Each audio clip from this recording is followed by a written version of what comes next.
आज का विषय है ईश्वर बोध की सर्वसुलभ साधना प्रेम। आइए इसे विस्तार से समझते हैं। यह संसार महान है महात्मन, मुझे तो कुछ भी सार नहीं दिखाई देता है।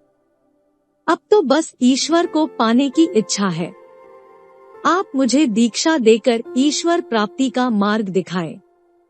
यह कहते हुए एक नवयुवक ने आचार्य रामानुज को प्रणाम किया और उनके समीप एक ओर बैठ गया। आचार्य रामानुज ने सीधा सा प्रश्न किया, तुमने किसी से प्रेम किया? युवक ने उत्तर दिया, मेरा तो किसी से भी प्रेम नहीं है, मेरा तो संसार से कोई राग ही नहीं है। किससे प्रेम करूं? मैं तो भगवान को पाना चाहता हूँ बस। लेकिन तात आचार्य रामानुज बड़ी मीठी वाणी में बोले, भगवान को पाने की तो एक ही कसौटी है, प्रेम। जिसके हृदय में प्रेम नहीं, वह ईश्वर को प्राप्त नहीं कर सकता। प्रेम यदि सांसारिक है तो भी उसे शुद्ध किया जा सकता है, पर जिसने प्रेम की कसक अनुभव ही नहीं की, वह भला परमात्मा को कैसे प्राप्त कर सकता है? सो मैं विवश हूँ, तुम्हें दीक्षा कैसे दे सकता हूँ? आचार्य रामानुज जैसे महान अध्यात्मवादी के मुख से प्रेम को परमेश्वर के समकक्ष ले जाना कोई आश्चर्य नहीं है।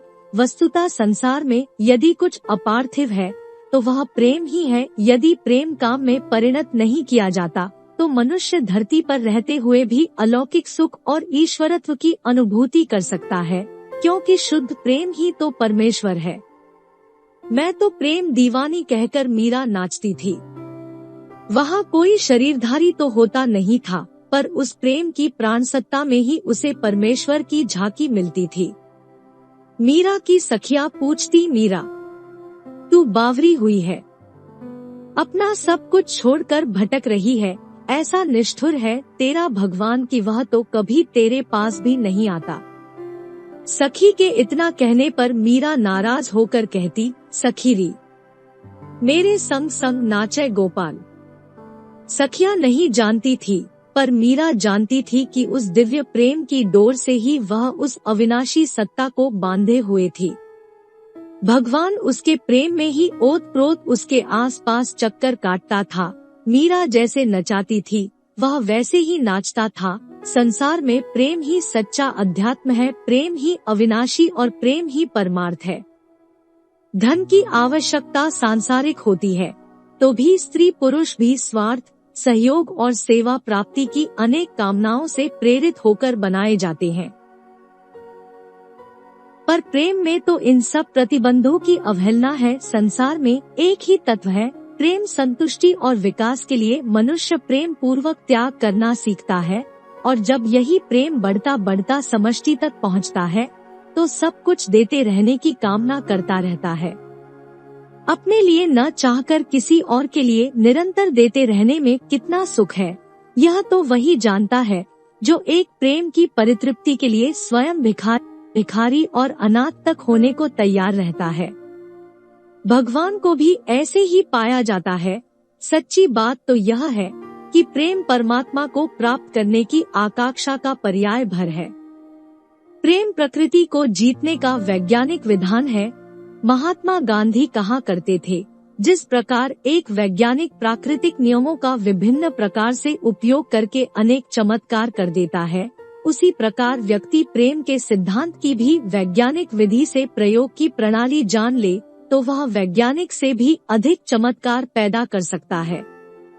मेरी अपनी अहिंसा की शक्ति प्रकृतियों से कहीं बढ़ चढ़कर सूक्ष्म और कोमल है।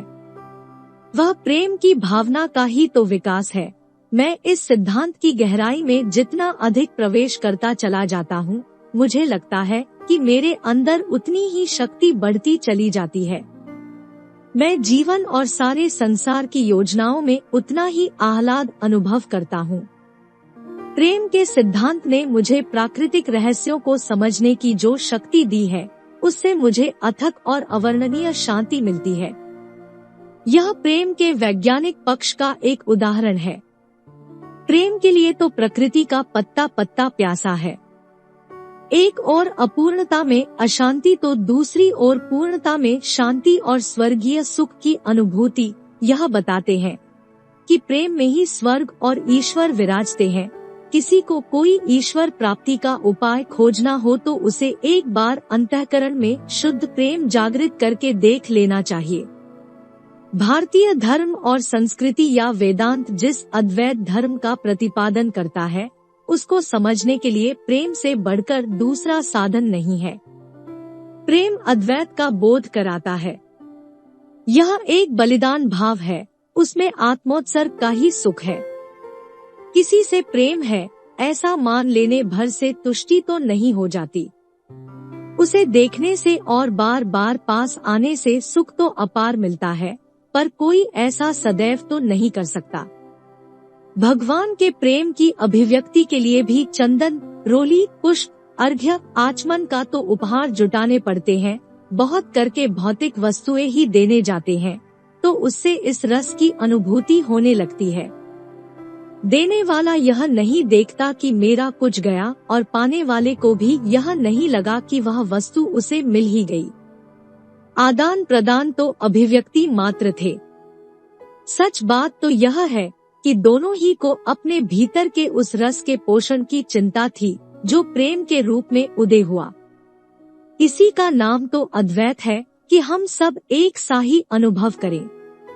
प्रेमी की संतुष्टि भी यही मिलन है जो वस्तुओं का नहीं, शरीर का भी नहीं, प्रेम की भावना का एकाकार होना मात्र है। मनुष्य जीवन की महानतम कसौटी है प्रेम। बुद्धि की सूक्ष्मता और हृदय की विशालता का परिचय प्राप्त करना हो तो यह देखना पड़ता है कि व्यक्ति के हृदय में प्रेम की अकुलाहट के लिए भी कोई स्थान है। जिस हृदय में प्रेम का प्रकाश जगमगाता है, वह मनुष्य उत्कृष्ट होता है और उसे ही देवत्व की प्राप्ति का सौभाग्य मिलता है। प्रेम मनुष्य जीवन की सर्वोदय प्रेरणा है।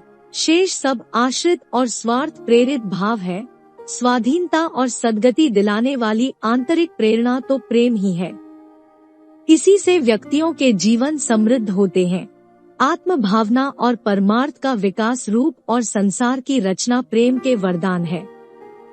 मानव जीवन के लक्ष्य ईश्वर प्राप्ति की पूर्ति भी प्रेम से ही होती है। इस पुस्तक के अन्य अध्याय सुनने के लिए डिस्क्रिप्शन बॉक्स में दिए गए लिंक पर क्लिक करें। For more videos visit our channel. Please like, share and subscribe.